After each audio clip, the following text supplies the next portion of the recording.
Hello, everybody, and welcome to Starting Small Music. I'm Justin McCormick, and you're about to hear a conversation with an artist, musician, and music industry professional on their journey and where they got to where they are today. At Starting Small, we'd like to take you down a journey uncovering the untold stories of your favorite songs and artists. So sit back, relax, and enjoy the show.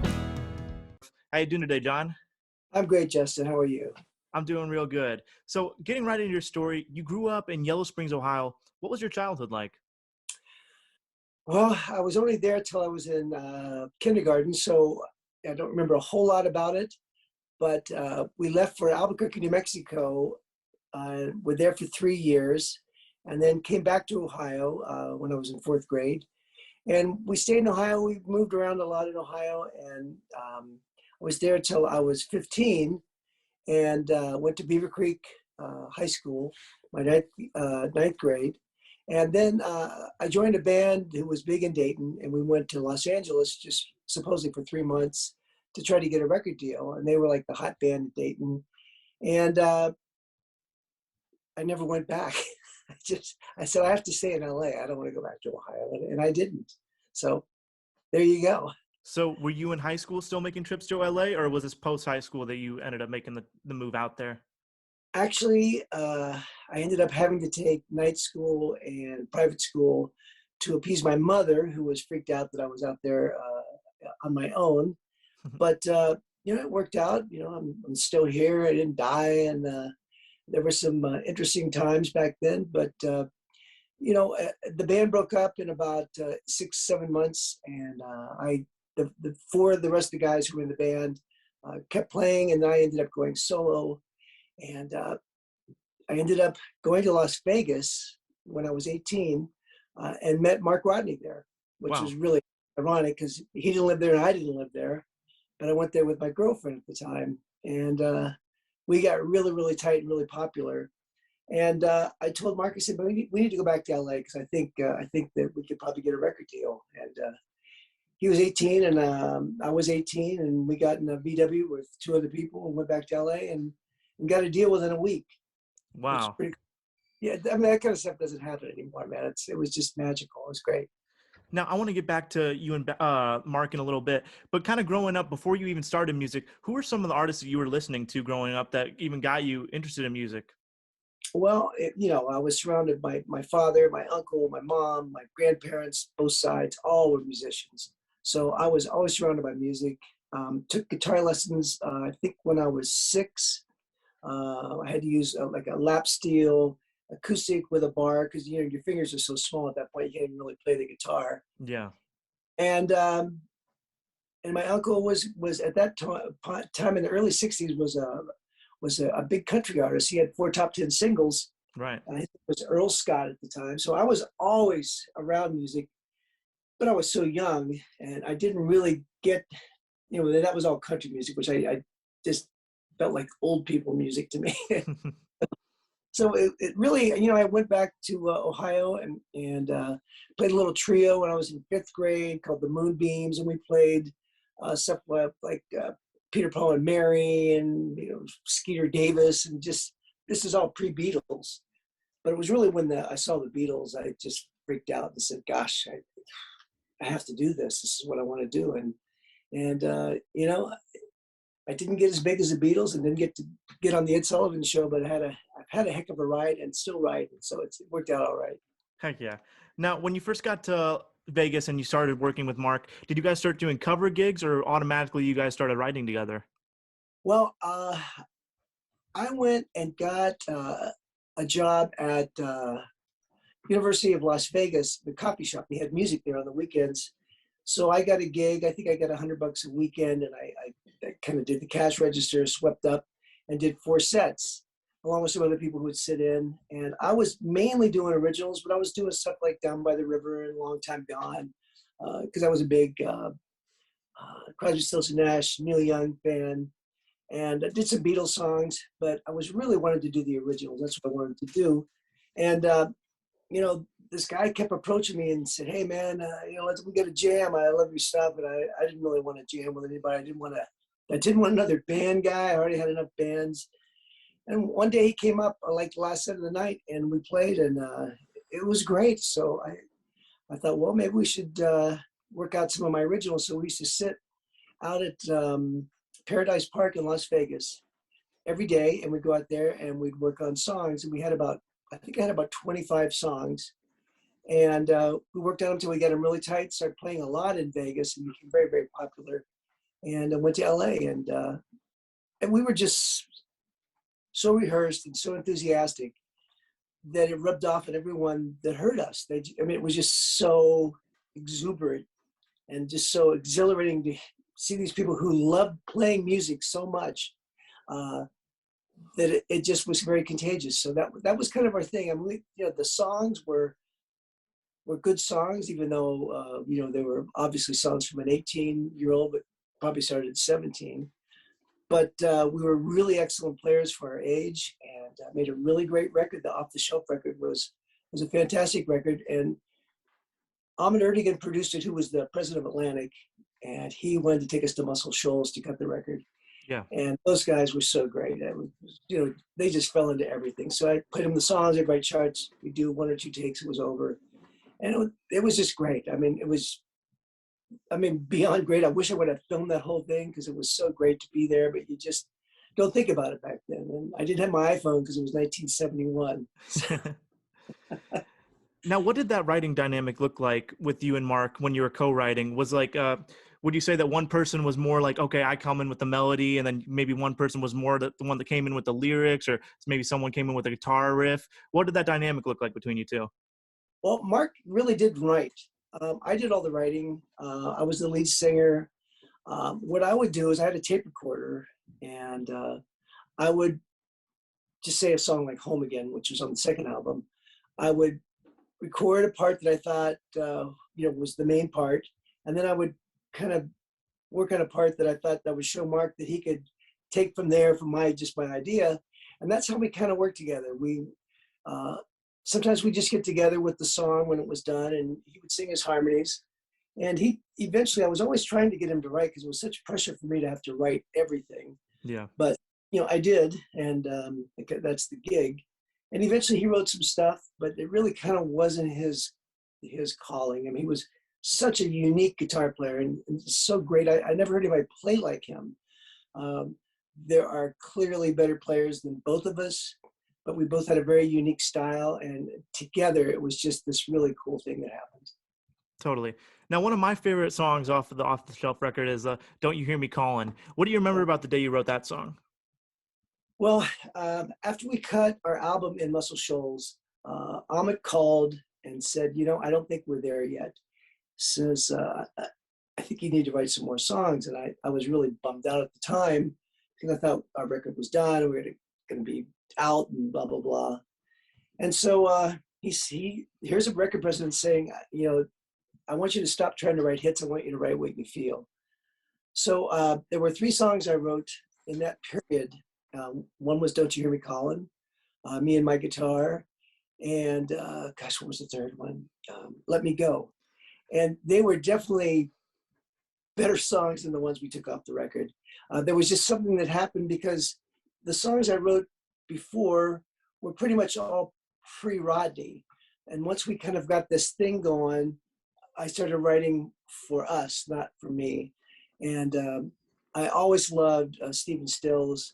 I just loved his playing, and I was a keyboard player until I heard Buffalo Springfield and got an acoustic and just thought I want to play like that guy. He's great. So that was a big influence on us, as were the Beatles. And I remember writing those songs, feeling that I really had to come through for the band, because if I didn't come through with the songs that Ahmet liked, maybe that would never come out.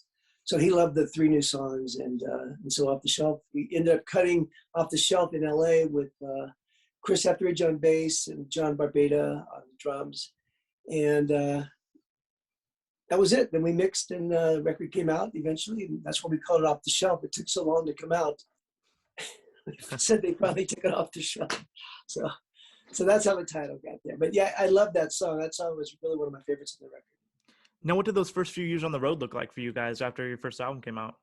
Oh, it was sick. It was like a kid in the candy store. I mean, we went out Yeah, we played the Troubadour a bunch of times just for the open mic time, and then we signed with an agency when we got the record deal. We went out on tour with a big hit band at the time, Bread, with David Gates, and they had monster hits. And so we played for 10, 15,000 people a night, and they had this stipulation when they heard about us wanting to be on the show. They said, well, we play in a semicircle and we don't want to touch our gear. If you guys can fit within our semicircle, then you guys can have the tour. So luckily we were very skinny at the time. And we all fit inside that semicircle, and we did great every time we went out there, because they were kind of a middle of the road kind of soft ballad band. And we were kind of like these, hippie rocker guys that loved playing acoustic guitar and loved singing melodies. And I remember a guy in DC who became a big fan. He said that when we came out, when he went to the Bread show, he thought we were Bread's roadies. Said all these freak guys came out with the really long hair, and then we started playing. He goes, "Oh my God, these guys are great!" Wow. So it was great. It was fantastic. And we just felt, the weird thing about it was we just felt like that we deserved to be there. We felt like we were really, really good. And we didn't feel like, oh my gosh, I just can't believe we're here. We thought that we were so good at the time that this is where we belonged. And it was never overwhelming to us to go out and play for all those people. We just absolutely loved it. And did some great gigs. And we did Bread, and on probably the same tour, we ended up with the Youngbloods, who were a really great band. We played Carnegie Hall with the Youngbloods. And we played all these incredible places. And it was just like nothing to us. We went up there because we were so tight and so confident. And we had a bass player and a drummer, and we practiced all the time. And it showed when we played, because it was we didn't have to think. We just went up there and played. It was great. Now, in 1975, you and Mark decided to part ways. What was that decision like? It's, I guess it's like a bad marriage. It was good for the first 3 records, and then there was turmoil, and there was some stuff with Mark that, Mark wrote a bunch of songs, which I had mentioned I encouraged, but Clive Davis at the time, who was the president of Arista Records, didn't pick his songs, and he got really depressed about it. So I ended up giving him half my publishing on my songs and a quarter of the writing, just to keep him interested. But from that point on, you could see the demise was happening. It just, that thing we had in the beginning, that fire, that just like confidence and cockiness was gone. And, it just happened. And so we had, in the last tour, we had used Britt Midland on keyboard, who was a fantastic singer, fantastic keyboard player, and ended up going to the Grateful Dead after our thing. And when I figured I just couldn't do it with Mark anymore, I asked Brent and another guy that I met, Greg Collier, said, "Hey, I got this meeting with Clive in 2 weeks. Would you guys like to go in and try to pitch the band to him?" And so we rehearsed every day and went and played for Clive, and we got a deal. So we made the record silver record. So did you guys pitch him Wham Bam that first day that you guys met with him? No, actually, it's a long story about that song. When I think when we signed with Arista Records, Clive Davis insisted on giving you 2 outside songs. And we'd never done that before. We always had our own material. Right. So the first record, he pitched 2 Jim Weatherly songs, You Are a Song, and To a Gentler Time. And, they were okay, and it turned out not to be hits. So when the next album was coming up, he wanted to record 2 songs and put them out right away before the 4th album came out. And so he gave us the song Somewhere in the Night, which we recorded, and actually went on the charts at number 80 the first week. And this other song that I said, I can't sing this Wham Bam song. It's so dumb. And I said, we have some integrity here, man. I can't go sing that. He goes, well, it's either that or the highway. So we cut the song, and then Mark sang the backgrounds on it. And the band broke up. Mark and I broke up right after Somewhere in the Night. And so Clive's stipulation with us was, okay, I want you to take Mark's vocals off. and put Brent and Greg's vocals on the backgrounds, and that'll be Silver's first single. And he said, if you want to make an album, that's the deal. So we did it, and we thought, oh, that's never going to be a hit. It's just such a dumb song. And it went to number 16 in the nation. So, so we had to play it every night, which we hated. But eventually it got in the Guardians of the Galaxy movie. So it was worth it. That's was going to be my next question. How did you find out that it was going to be in Guardians of the Galaxy?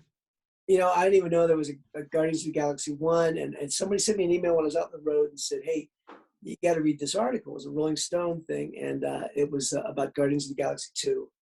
So I'm like, why would somebody send me this? I have no idea. So I start reading about the project, and these 70 songs. I'm reading, you know, one monster hit after another. And then I saw Wham Bam by someone. I go, okay, someone's pulling my leg here. This has got to be BS. There's no way we're in this movie. And as it turns out, we were, and I was so shocked. And I thought, well, gosh, so I when I first heard it, I thought, well, I don't know if maybe it's not going to be really us. Maybe they did a redo of it. So I went to the movies here in Oregon where I live, and I went on the big screen. It came on. I'm like, damn, this is sucks. So I took a bunch of neighbors down there. We watched it, and then they put out these YouTube pages for the record, and each song had its own page, and we got up to at 1.8 million views on that. And I thought, my gosh, this is insane. So that particular summer was in 2017. We had a lot of forest fires here, so I was stuck in the house with smoke. And I said, I'm no dummy here. I need to do a new version of Wham Bam and start playing in the set. So I did an acoustic version of Wham Bam. And I decided, well, maybe I should do some more. So I did Wham Bam and Somewhere in the Night and some other songs that, I didn't really play in the set anymore because they weren't on any albums. And recorded this record. And when I did it acoustically, I thought, well, other than the chorus, singing Wham Bam Shang Lang, it's not that bad. So I got over it. And now I play it live because everybody wants to hear it. It's crazy. That's awesome. Now, in 2006, you ended up reuniting with Mark on a couple albums on your album Home Again. How was that for not only for your side of the record, but also getting to work with each other now when you guys are older? It was, I had a gig in St. George, and so I had to drive through Las Vegas where Mark lived. And, someone said, man, you guys need to reach out and talk. And so I got a hold of Mark, and we stopped there with my wife and my brother-in-law and his wife. And it was really like old times. I thought, oh, this is great. Mark has kids now, and he seems different. And, why did we wait so long? And so I said, listen, I'm doing this solo CD, and I'm recording Home Again, and I've got a new version of it. And I said, it would just be fantastic if you'd come down to my house and play on that, and maybe his other song that we recorded only live in 1975 called Where Are You Now? And so he said, oh, that'd be great. So he comes to town, and it really was like the original magic. He starts playing with, oh, this is cool, man. But we recorded that, and Where Are You Now? And I played him the song I Don't Always Win, which was about someone who was who's an addict. And Mark had been through a lot of stuff in his life, and he said, man, this song's about me, man. I got to play on it. I said, well, there's no spots. I said, it's already done. He goes, well, I hear this one spot I could play in the bridge. So he's got a little guitar lick in there because he felt like that was he really related to that song. And so we made the record, and XM Radio started playing it like crazy. And so people were asking if Mark and I would go out on the roads. We did some gigs, and then it just kind of got old. He didn't really want to do it like I did. I mean, I was out on the road since 2004. And this was, I think we started going out maybe 8 or 9. We went back and did an XM Radio live concert. And he just, he would cancel out at the last minute, and I'd have to do them by myself. And then it got to the point where before the pandemic, we were supposed to go down to this incredible place called Wildwood Springs Lodge in Missouri. And I had played there with Richie Furay And before that, Mark and I played in 2008, and it was great. And so he was going to come, and we were going to do a co-bill with Brewer and Shipley. And 2 days before the gig, he said he wasn't going. So that was kind of it for me. It'd been it for me a couple of times, but if you don't love what you're doing, you shouldn't be doing it. There's no point, just no point. So I know he's been going through some tough times. I've tried to reach out to him, but he's not getting back to me. And I just wish him the best. For sure. Now, earlier this year, you released your own solo project called Side 2. What's your favorite track about on the album, and what was your creative process like? Well, when I decided a couple of years ago, actually it was 3 albums ago, last summer, because of the way the business is now and so many people stream music, I thought, maybe I should just record and put the songs out in pairs while they're still really fresh. And, because usually you write a song and by the time you record it, it's a year and a half, 2 years later, and kind of misses the moment that was the thing that caused the song to happen to begin with. So I started doing that, and I've been doing it ever since. And the only reason I actually still make product is for people buy them at gigs, which for 2 years I didn't do any, so I still have a lot of CDs left. But that particular record I had made in what was it, 2020. I made An Extraordinary Ordinary Life. And then all these songs came again. That's what happens. They seem to come in batches. And once I start writing, it just goes and goes. So I recorded all those songs while they were so fresh. I love Dark Wind Blowin' because of all the stuff we've all gone through for the last, several years. And I love the song, I Saved My Finest Love Song Till Now, because that's really what it's all about. Is, I realized during the pandemic, I was doing, some online shows, and I was really doing it really for me, just so I could play in front of somebody, just so because when you practice, it's not the same. Yeah. You make mistakes when you're live, you just keep going. And so I realized how much it meant to the people watching. And I just hadn't thought about how important it was for them who were struggling like me, but couldn't play music, but loved to hear music from someone that they had followed for all those years. And I realized how important songs are to people as I've gone on, because there's songs to me that've gotten me through tough times. And when I wrote that song, When I'm Gone, the Song's Still Here, and that's really what it is. And that's a kind of a double meaning when you leave, that you want them to singing that song on the way home. But, when the day comes and we're no longer here, we've left that behind for people. So that's a special song. But I like all the stuff. I mean, it's like, asking who's your favorite kid. I get it. You can't really answer that. Yeah. So I like to close all my interviews by asking, especially someone like you that's been in the business their whole life, what's your advice to someone that's pursuing music right now? Oh, wow. It's so tough now. I mean, my kids are really good musicians, and they just kind of grew up in the wrong time. I'm hoping that someday that it will be somewhat like it was before, but I don't know. But the real thing is, if you're going to do it, you have to be all in. You can't do it halfway. You have to believe and never give up and never settle. Just keep going until you think it's the best you got, then move on to the next thing. And you can listen to people, but you need to listen to yourself more than anything else, because when it's not going to happen, and you also know when it's happening, but people just don't know yet. That's great, John. Thank you so much again for coming on the show. I think that's some great advice for our listeners. Great, man. Well, and I love your hat, man. I went to a Bass Pro Shop, ended up buying a boat. So. Oh, no way. They should give you the hat for free with that. Several hats.